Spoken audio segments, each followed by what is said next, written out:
Mon mari et moi avons accepté l'un après l'autre l'œuvre de Dieu des derniers jours à l'automne 2007. En lisant les paroles de Dieu, j'ai acquis la certitude que Dieu Tout-Puissant était Dieu incarné, venu pour sauver l'humanité des désastres.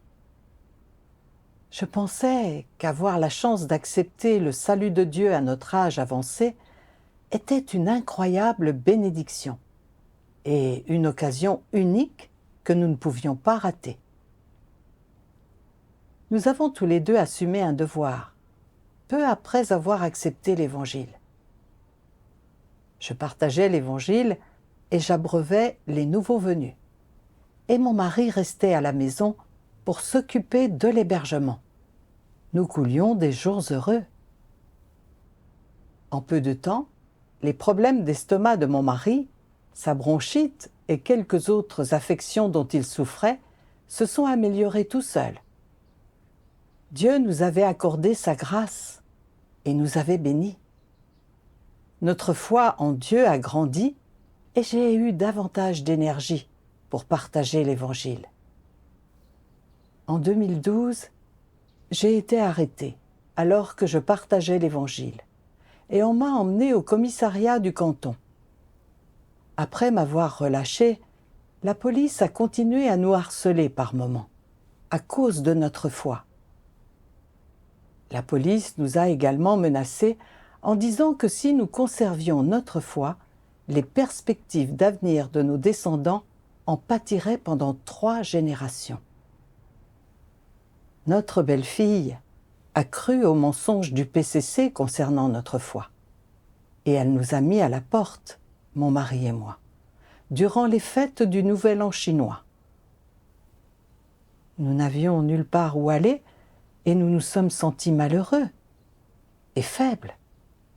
Nous nous réconfortions et nous nous encouragions mutuellement en disant « Il s'agit là d'un épurement de Dieu. C'est une épreuve que nous devons supporter. Nous ne pouvons pas nous décourager. Nous pouvons nous passer d'absolument tout, mais nous ne pouvons pas vivre sans Dieu. » Après ça, nous avons vécu dans une maison abandonnée, en faisant un devoir d'hébergement. Nous y sommes restés 8 ans. Et même si la maison était délabrée, personne ne nous ennuyait jamais à cause de notre croyance, ou parce que nous mangions et buvions les paroles de Dieu. Nous avions donc le cœur libre. En septembre 2022, l'angine dont mon mari souffrait depuis des années s'est mise à faire des siennes et mon mari a eu des crises plusieurs fois par jour. La douleur devenait également de plus en plus fréquente. Dans les réunions, il ne pouvait même pas s'agenouiller pour prier. Parfois, son angine de poitrine se réveillait alors qu'il se débarbouillait. Quand il avait vraiment mal, il devait simplement se tenir là, et il finissait de se laver le visage quand la douleur s'estompait. Voir l'état de mon mari se détériorer de jour en jour me contrariait et m'inquiétait. Mais je me disais que nous étions croyants et que nous avions donc l'affection et la protection de Dieu. Dieu est tout-puissant. Il peut ramener les morts à la vie et il n'y a rien qu'il ne puisse faire. Mon mari avait souffert de nombreuses maladies auparavant, mais son état s'était complètement amélioré quand il avait gagné la foi. Alors, quelle importance avait ce petit problème de santé ?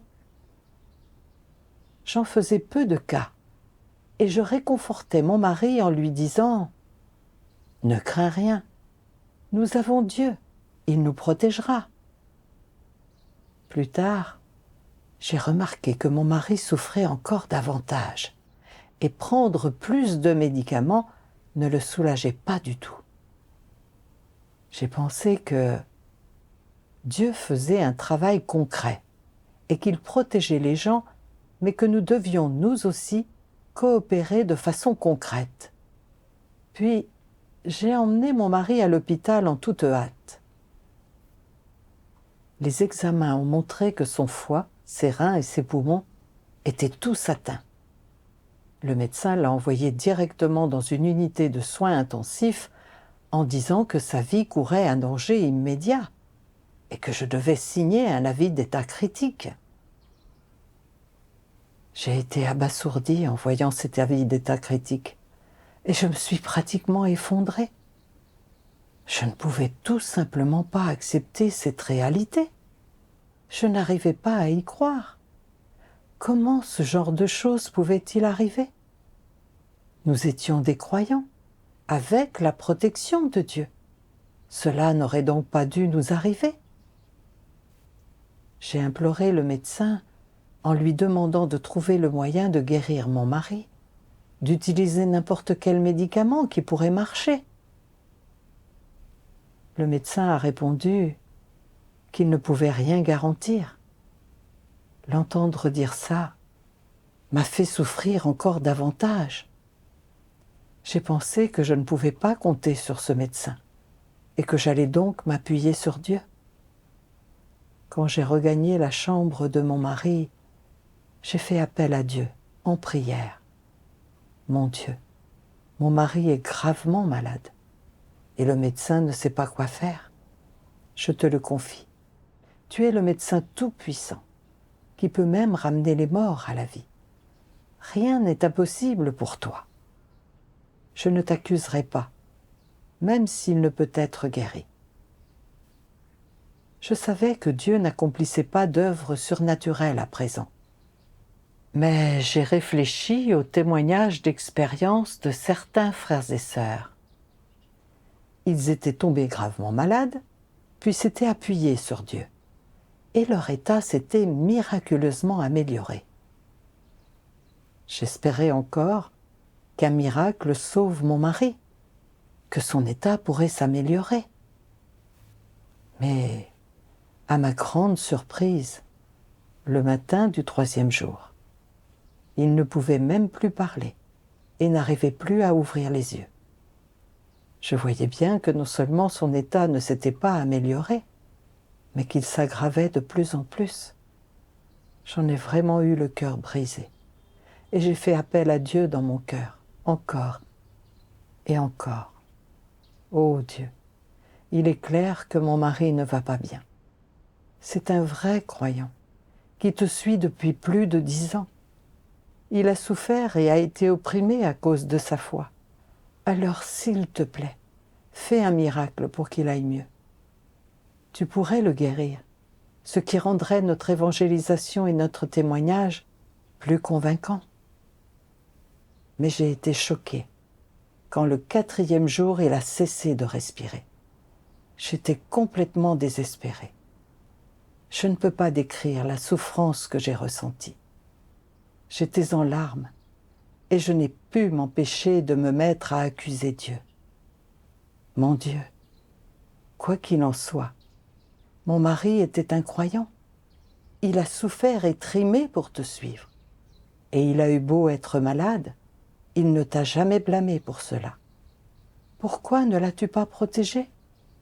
Maintenant qu'il n'est plus là, je me retrouve seule, sans personne à qui m'adresser. Comment puis-je continuer à vivre? Nous mourrons tous, malgré tout, que nous soyons croyants ou non, n'est-ce pas? Moi aussi je vieillis, et mon jour viendra tôt ou tard. Quel espoir y a-t-il en tant que croyante? Ensuite, j'ai considéré la situation comme désespérée, et je n'ai même plus voulu lire les paroles de Dieu. Mes prières se limitaient à quelques mots, je n'avais pas grand-chose à dire. Chaque fois que je songeais à quel point mon mari et moi avions compté l'un sur l'autre, et aux scènes émouvantes que nous avions vécues, à des moments difficiles, en mangeant et en buvant les paroles de Dieu, en échangeant ensemble et en nous encourageant mutuellement, je ne pouvais tout simplement pas retenir mes larmes. D'ordinaire, c'était mon mari qui s'occupait de moi, et maintenant qu'il était parti, il n'y avait personne pour le faire. Je rencontrais toutes sortes de difficultés et je me sentais vraiment seule. La vie étant si pénible, à quoi bon vivre? J'avais envie de mourir et d'en finir. Ma vie a été remplie de souffrances et de détresse durant cette période. J'étais incapable de manger ou de dormir. J'avais l'impression qu'une pierre s'était logée dans mon cœur. Ma santé déclinait de jour en jour. Ma tension artérielle a augmenté, mon rythme cardiaque a beaucoup baissé et j'ai été hospitalisée. Ce n'est qu'alors que j'ai compris que continuer dans cette voie serait vraiment dangereux. Alors j'ai dit une prière. Ô Dieu, maintenant que mon mari est parti, j'ai du mal à faire face et je me sens seule. Je n'ai pas la force de continuer et j'espère mourir. Je sais que ce genre de pensée n'est pas conforme à ta volonté, mais je n'arrive pas à renoncer à moi-même malgré tout. S'il te plaît, donne-moi la foi pour que je puisse rester ferme et ne pas chuter dans cette épreuve. Un soir, alors que j'allais m'endormir, certaines paroles de Dieu me sont soudain venues à l'esprit. Quel est l'essence de ton amour pour Dieu? Si tu m'aimes, tu ne me trahiras pas. J'ai compris qu'il s'agissait là de l'éclairage et de la direction de Dieu. Alors j'ai vite cherché dans les paroles de Dieu. Dieu Tout-Puissant dit: Comme je l'ai déjà dit, ceux qui me suivent sont légion, mais ceux qui m'aiment vraiment sont peu nombreux.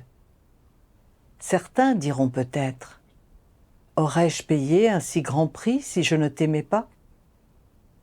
Est-ce que je t'aurais suivi jusqu'ici si je ne t'aimais pas? Assurément, tu as de nombreuses raisons et assurément, ton amour est très grand. Mais quelle est l'essence de ton amour pour moi? L'amour, comme on l'appelle, désigne une émotion pure, sans tache, où ton cœur te sert à aimer, ressentir et être attentionné. L'amour ne tolère aucune condition, aucun obstacle et aucune distance. Dans l'amour, il n'y a pas de suspicion, pas de tromperie et pas de ruse. Dans l'amour, il n'y a pas de transaction et rien d'impur. Si tu aimes, tu ne trompes pas, ne te plains pas, ne trahis pas, ne te rebelles pas, n'exige pas ni ne cherche à recevoir quelque chose ou un certain montant. Si tu aimes, tu te sacrifies et endures les difficultés avec joie, et tu es compatible avec moi. Tu renonces à tout pour moi, à ta famille, ton avenir, ta jeunesse, ton mariage. Sinon, ton amour n'est pas de l'amour, mais une tromperie et une trahison. Quel genre d'amour est le tien? Est-ce un amour sincère? Ou est-il faux? Qu'as-tu abandonné? Qu'as-tu sacrifié? Quelle quantité d'amour ai-je reçu de toi?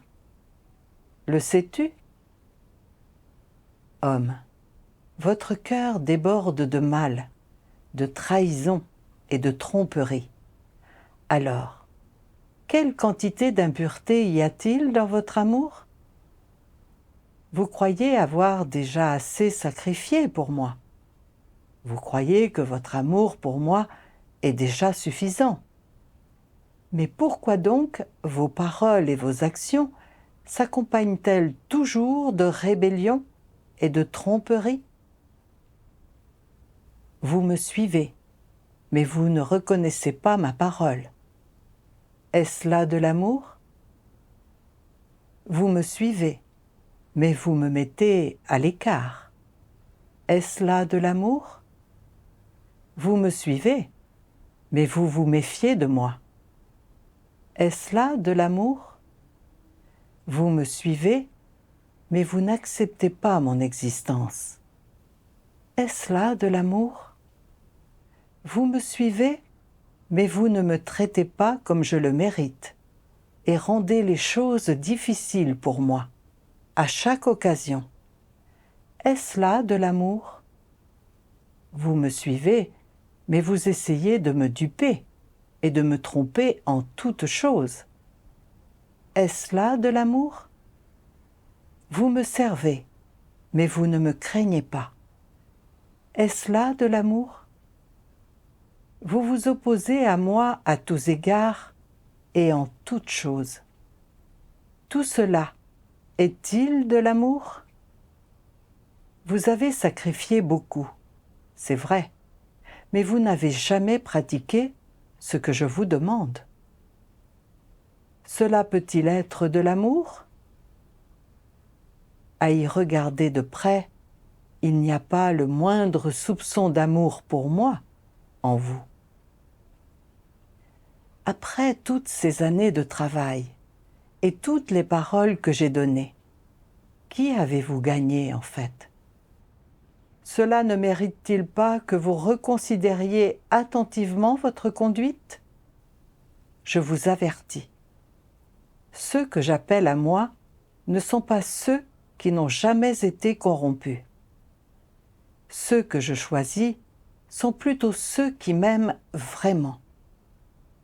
Par conséquent, vous devez être vigilants en ce que vous dites et ce que vous faites, et examiner vos intentions et vos pensées, afin qu'elles ne transgressent pas. En ces temps des derniers jours, faites de votre mieux pour présenter votre offrande d'amour devant moi, de peur que ma colère ne s'abatte à jamais sur vous. Dieu jugeait mon cœur avec chacune de ces questions. J'avais honte de moi et j'étais incapable de répondre. En lisant, je n'ai pu retenir des larmes de regret. Dieu avait toutes ses exigences à mon égard, mais je ne répondais à aucune d'elles. Mon amour pour Dieu n'était pas un véritable amour, mais un amour factice, impur et transactionnel. Pourtant, je croyais encore avoir de l'amour pour Dieu. Je n'avais vraiment pas la moindre connaissance de moi-même. En général, quand j'affrontais des difficultés ou la maladie, et que j'obtenais l'affection et la protection de Dieu, ou quand je me disais que j'avais l'espoir d'être sauvé et d'entrer dans le royaume, je remerciais Dieu et j'avais une énergie sans limite. Quand avoir la foi était difficile et douloureux, comme lorsque j'avais été arrêté par le grand dragon rouge, opprimé et rejeté par mes enfants, raillé et calomnié par des parents et des voisins, j'arrivais à faire face à toutes ces épreuves. J'aurais préféré fuir de chez moi, mendier pour vivre et errer dans les rues plutôt que de trahir Dieu. Je croyais que cela signifiait que j'avais un amour authentique pour Dieu, que je lui étais authentiquement soumise et qu'en fin de compte, je serais sauvée par Dieu et que je resterais. Mais quand quelque chose de réel était arrivé et que la mort de mon mari avait appuyé là où ça faisait mal, ce qui m'avait laissée seule, isolée dans la douleur, sans personne sur qui compter, et ce qui avait également fait voler en éclats mon rêve d'entrer dans le royaume avec mon mari, j'avais été complètement exposée. Non seulement je reprochais à Dieu de n'avoir pas protégé mon mari, mais je doutais également de lui, et je voulais mourir pour aller l'affronter. Je n'avais aucune obéissance. Je n'avais pas le moindre amour pour Dieu. Dieu s'était incarné à 2 reprises pour le salut de l'humanité, endurant toutes sortes de souffrances, exprimant la vérité pour nous abreuver et nous guider pendant des années, payant un prix énorme pour que nous puissions comprendre la vérité. Quelle que soit ma rébellion et ma résistance, Dieu s'était montré patient, tolérant et miséricordieux vis-à-vis de moi, encore et encore, me laissant la possibilité de me repentir. Dieu avait veillé tant de fois sur nous, à travers les périls et les difficultés, nous mettant à l'abri du danger.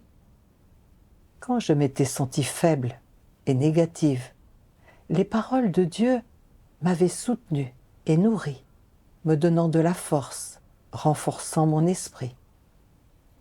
Dieu m'avait guidée pas à pas jusqu'à maintenant. L'amour de Dieu est vraiment très concret et authentique. Il est sans adultération et sans condition. Mais mon amour pour Dieu était si impur et transactionnel. Je m'écriais sans cesse que les paroles de Dieu devaient régner en maître dans mon cœur. Mais dès que mon mari était mort, je n'avais plus pensé qu'à lui. Mon amour pour mon mari surpassait mon amour pour Dieu. Dieu n'avait aucune place dans mon cœur. J'ai compris que mon soi-disant amour n'était qu'un slogan, une doctrine. Je menais Dieu en bateau et je le trompais.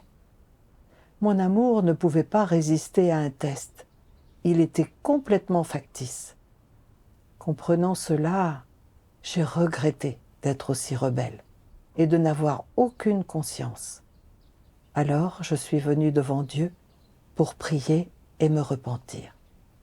Mon Dieu, après avoir lu tes paroles, je me sens redevable à ton égard.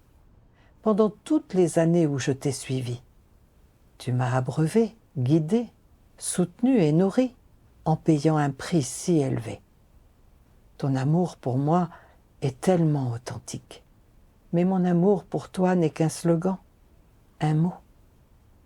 Tout cela était factice, c'était de la tromperie. Je ne suis pas digne de venir devant toi. Je ne veux plus te blesser. Quelles que soient les difficultés ou les situations que je rencontrerai à l'avenir, peu importe à quel point les choses deviennent pénibles, je ne t'accuserai plus. Je suis prête à me soumettre à tes orchestrations et à tes arrangements. Les jours suivants, je me suis calmée. J'ai mangé et bu les paroles de Dieu, j'ai regardé des vidéos et écouté des hymnes. Ainsi, je n'ai plus autant souffert qu'avant. Un jour, je suis tombée sur un passage des paroles de Dieu et ce n'est qu'alors que j'ai compris que je n'arrivais pas à lâcher prise face à la mort de mon mari et je nourrissais des reproches et des incompréhensions à l'égard de Dieu parce que mon point de vue sur la poursuite était erroné. Les paroles de Dieu disent « Ce que tu cherches, c'est de pouvoir gagner la paix après avoir cru en Dieu. Que tes enfants ne tombent pas malades, que ton mari ait un bon emploi, que ton fils trouve une bonne épouse, que ta fille trouve un mari décent, que tes bœufs et tes chevaux labourent bien la terre, que tu aies une année de beau temps pour tes récoltes. C'est ce que tu recherches. Ta poursuite n'est que de vivre dans le confort, qu'aucun accident n'arrive à ta famille, que les vents t'épargnent, qu'ils ne soufflent pas le sable dans ton visage, que les récoltes de ta famille ne soient pas inondées, que tu ne sois pas touché par les désastres, que tu puisses vivre dans l'étreinte de Dieu, que tu vives dans un nid douillet. Un lâche comme toi, qui poursuit toujours la chair. As-tu un cœur? As-tu un esprit? N'es-tu pas une bête? Je te donne le vrai chemin sans rien demander en retour, mais tu ne le poursuis pas. Es-tu de ceux qui croient en Dieu? Je te donne la vraie vie humaine, mais tu ne la poursuis pas. N'es-tu pas différent d'un cochon ou d'un chien?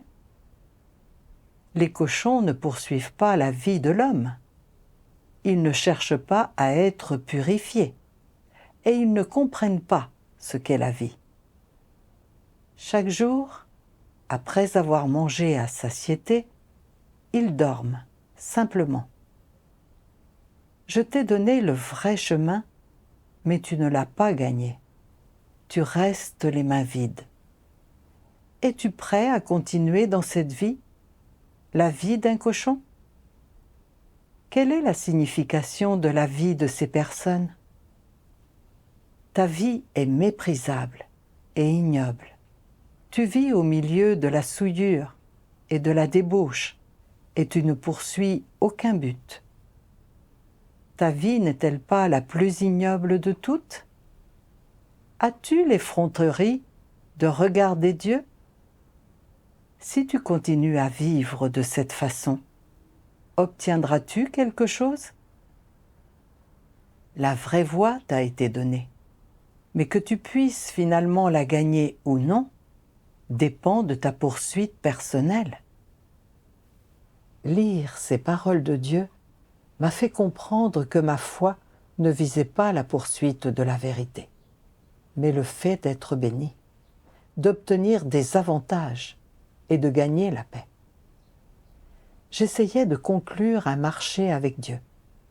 Depuis que mon mari et moi avions accepté la nouvelle œuvre de Dieu, j'avais cru que nous avions la foi, que nous suivions Dieu et que nous étions capables de souffrir et de payer un prix pour lui, et donc qu'il assurerait notre paix et notre santé, et que lorsque son œuvre prendrait fin, nous pourrions entrer ensemble dans le royaume pour jouir de ses bénédictions.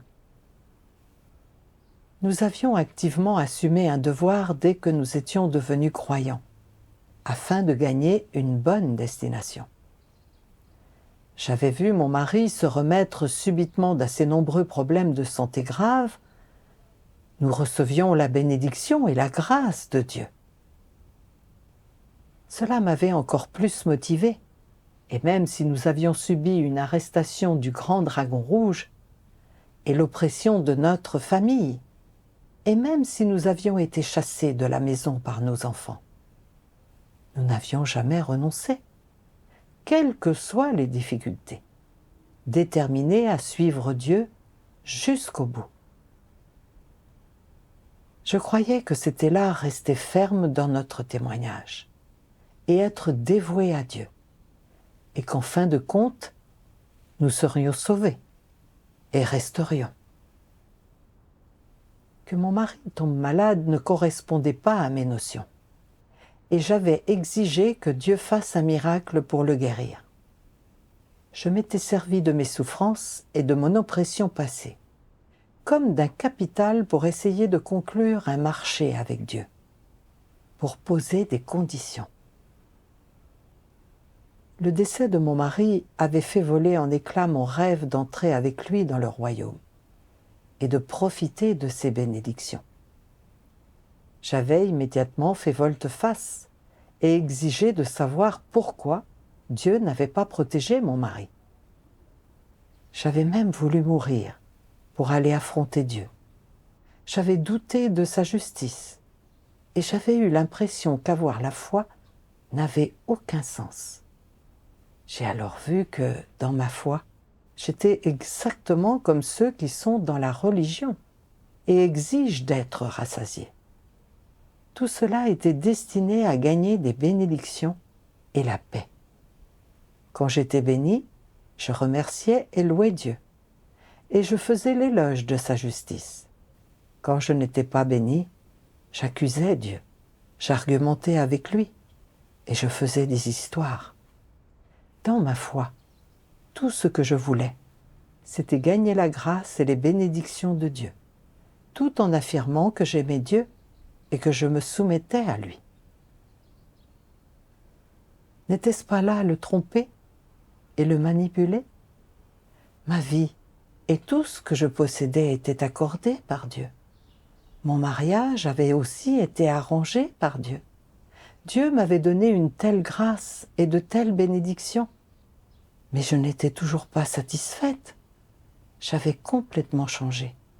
Et je m'étais plainte quand quelque chose n'avait pas tourné en ma faveur. Où était ma conscience? Étais-je même un être humain? J'étais pire qu'un chien. Un chien peut garder la maison de son maître et lui être fidèle. Mais en tant que croyante et disciple de Dieu, j'avais tant accepté de l'abreuvement et de la direction de Dieu et profité de sa grâce abondante. Pourtant, je n'avais pas voulu rendre à Dieu son amour. Je l'avais même trompé et j'avais essayé de conclure des marchés avec lui. Je n'avais absolument aucune humanité. J'ai compris que je n'avais la foi que pour gagner des bénédictions et non pour gagner la vérité, pour poursuivre un changement dans mon tempérament de vie ou pour mener une vie ayant du sens. Après toutes ces années de foi, je n'avais toujours pas la moindre réalité de la vérité. À la moindre occasion, je raisonnais avec Dieu et je posais mes conditions, pleines de désirs extravagants. Pourtant, je m'attendais encore à entrer dans le royaume et à profiter de ses bénédictions. C'était vraiment prendre mes désirs pour des réalités. Quel rêve délirant! Si Dieu n'avait pas arrangé cette situation, j'aurais continué à ne pas me connaître moi-même et à ne pas voir à quel point j'étais dépourvue de conscience et de raison. Auparavant, j'avais toujours pensé qu'étant croyante depuis des années, priant et lisant les paroles de Dieu chaque jour, ne reculant jamais face à l'oppression, j'avais une certaine stature et j'étais dévouée à Dieu et que donc, le moment venu, je serais certainement sauvée et j'entrerais dans le royaume. Mais alors, j'ai appris que si je voulais parvenir au salut, l'essentiel était de mettre la vérité en pratique et de vivre la réalité de la vérité. Si je ne changeais pas ma poursuite, visant à obtenir des bénédictions, je pourrais croire jusqu'au bout, mais en l'absence de changement de tempérament, je serais bannie, détruite par Dieu.